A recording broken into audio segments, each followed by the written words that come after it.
tell us about him, mate. You must be impressed with how he's been going. Yeah, there was a reason why Corey was in the squad in Game 2.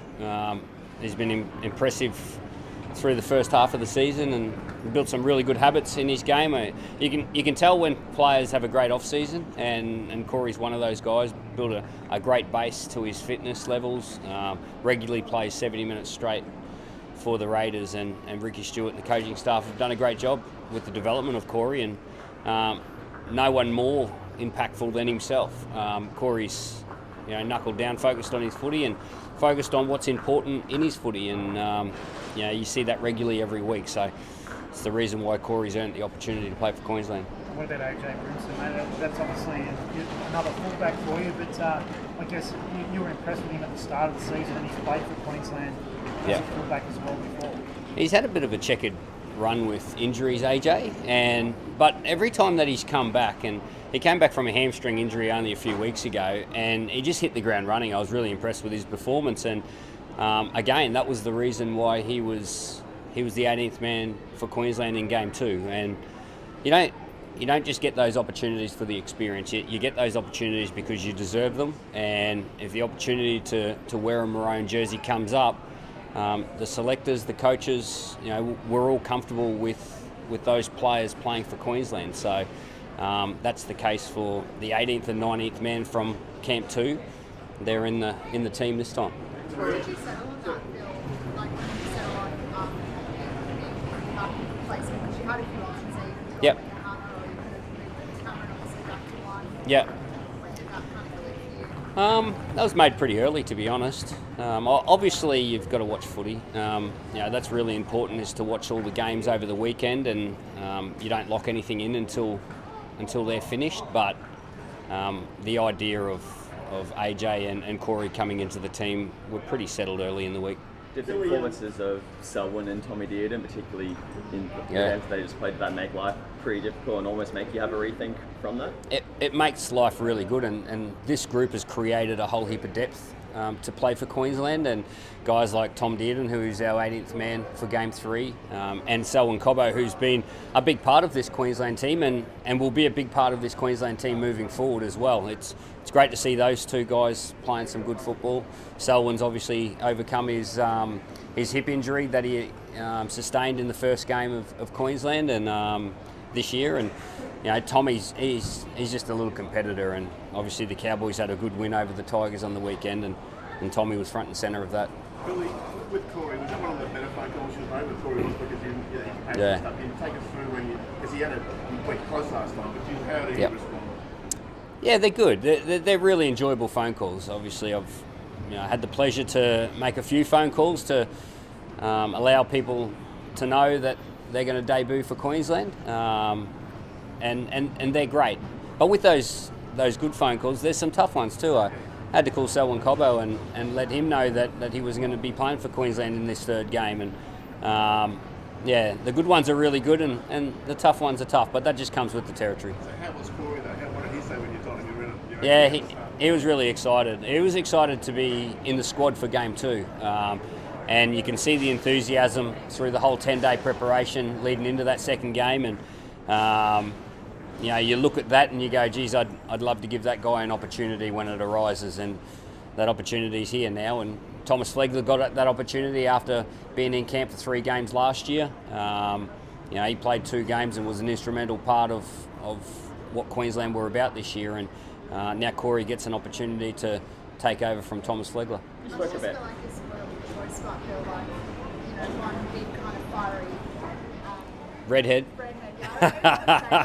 Goes out and you can bring big red in. Yeah. And then the depth is like even longer with that list that goes on. You must just feel like you're in such a good place with like being spoiled for choice in a sense. Yeah, well, the players create that. They create the want to be a part of this team, and they do that through their actions. And Corey Horsburgh was a guy that was, I don't like using the term on the radar because I watch every Queenslander, but he certainly makes you take notice of his performances, and the things that I look for are the habits that Corey has created in his game. So he's a little bit different to Thomas Flegler, so he'll play a slightly different style of footy, but we want Corey Horsburgh to be Corey Horsburgh. We want AJ Brimson to be AJ Brimson, not Reece Walsh, like we didn't expect Reece to be Kalen. So they'll bring their own strengths, and we'll try and tinker with the game plan to bring them into the game the best we can. You've named Harry Grant as a starter in this. Yeah. I was looking at your list. He's 9. Yeah. I know that doesn't mean he's going to start there, but what's your thinking there? Because it looks like it's changed a bit. Well, the one thing that hasn't changed is Harry Grant and Ben Hunt are our 2 number 9s, and they've done a fantastic job swapping and interchanging during the game. We just feel this is a good opportunity to give Harry an opportunity to start the game and bring Ben Hunt in off the bench. But yeah, it might look like it's a big change, but in the whole scheme of things, they're both our number 9s. They both do a wonderful job.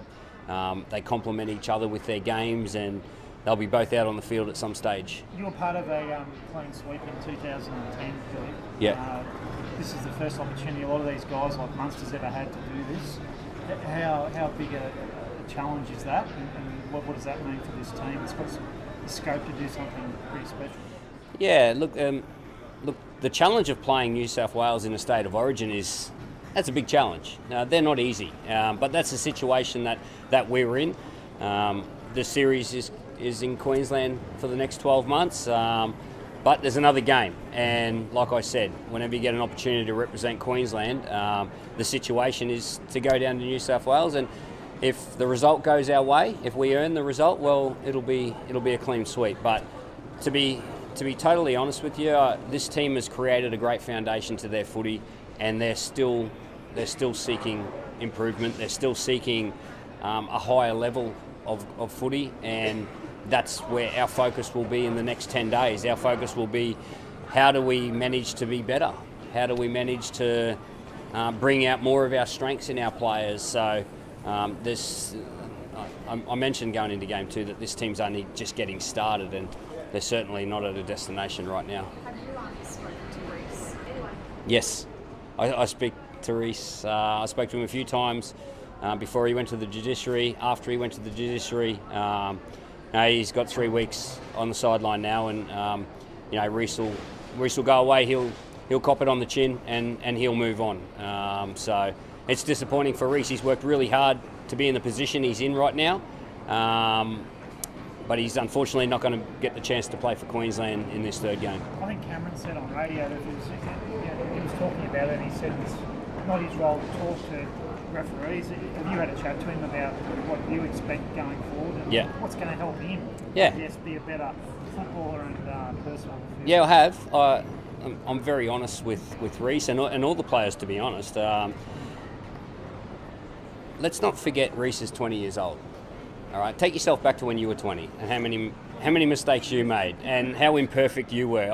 I don't like thinking about it because there was a lot. I was making mistakes when I was 30, so and I'm still making them. But sometimes we forget that when young players come into the game and they play to such a high standard that we forget how young they are, and they've still got development left in them. And that's a development area that Reece will focus on. He will be better at this in the future, and he won't play the victim. He'll go out there. He'll cop it on the chin. I actually believe his side of the story, that he was directing those comments to Pat Carrigan, but at the end of the day, he needs to own that, and he needs to be better at that. So he won't play the victim. He'll go and be better at this area of his game, and he'll get a chance to play for Queensland again. AJ, there's nothing sure of that. AJ went through a pretty significant, horrific tragedy over the off-season. How much of a credit has his form been this year to get through that? Yeah, he's had some hurdles to overcome throughout his whole career. Obviously, that's an off-field one that's pretty personal to him.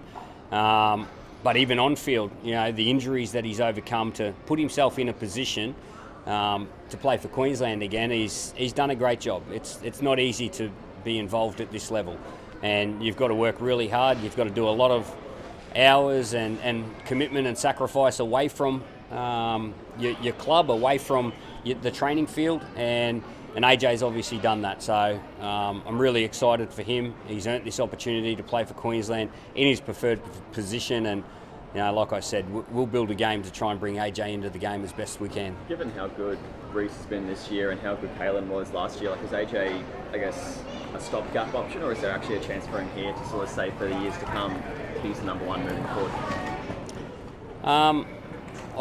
We don't look at it like that. I don't look at it like a fill-in, or he's here for the next 10 years. It's you play for Queensland, you're playing for Queensland because you deserve it in that moment, and that's what AJ has at the moment. Reece got an opportunity because of Kalen's situation. He deserved it because of his actions on the field, and AJ's deserving it because of the actions he's putting out for the Gold Coast Titans. And I don't look at it down the track, not even about next year. This is about Game 3.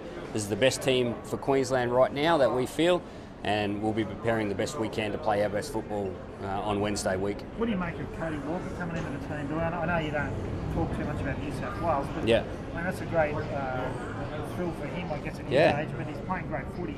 How does that change the way they might play if he's having someone like He's a great player. He's a great player, and they'll play to their strengths. I've got no doubt about that. And Cody Walker's worked really hard to get another opportunity to play State of Origin. So New South Wales should be really excited about their team. They've got a great team, and this is the team that Brad Fittler feels that can go out there and perform the best for their state. And we'll do our due diligence in terms of the preparation against the opposition. But first and foremost, it's about our game. We got to bring our game. Corey's a lot like Flegler, goes right on that edge. Do you like that, bringing that to an Origin where that can be intimidating and even at that highest level? That's not something that we'll be focusing on. Corey will be focusing on what we see as important in our footy team and those principles, and he'll be focusing on getting them right. So, like I said, we want Corey to be Corey. It's a tough game, our game, especially at State of Origin level, and we want him to be at his best and be a part of the Queensland State of Origin team and what we see as important. And how much is it good luck and how much is it planning? Two of the guys that you brought in as 18 and 19. Oh, you don't. I'm not a big believer in luck. You make your own luck, and that's what we've got to be focusing on from here on moving forward. So I suppose if we're thinking about luck, Cameron Munster and Murray Taulagi missed Game 3 last year through COVID. So if we're looking at luck, that's probably bad luck there. Oh yeah, good question.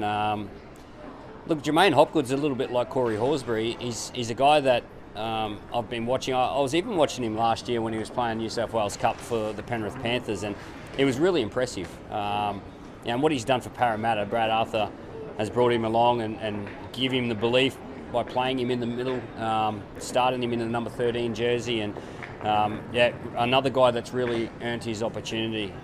Young fella growing up in Hervey Bay, up here in Queensland, he would have dreamt of this opportunity to wear this colour and wear these clothes, and now he gets the chance to prepare for the next 10 days like a Queensland State of Origin player, and I'm sure he's going to get a lot of experience out of that. And at the end of the day, if Jermaine Hopgood is needed for Queensland next Wednesday night, well, I'm okay with it.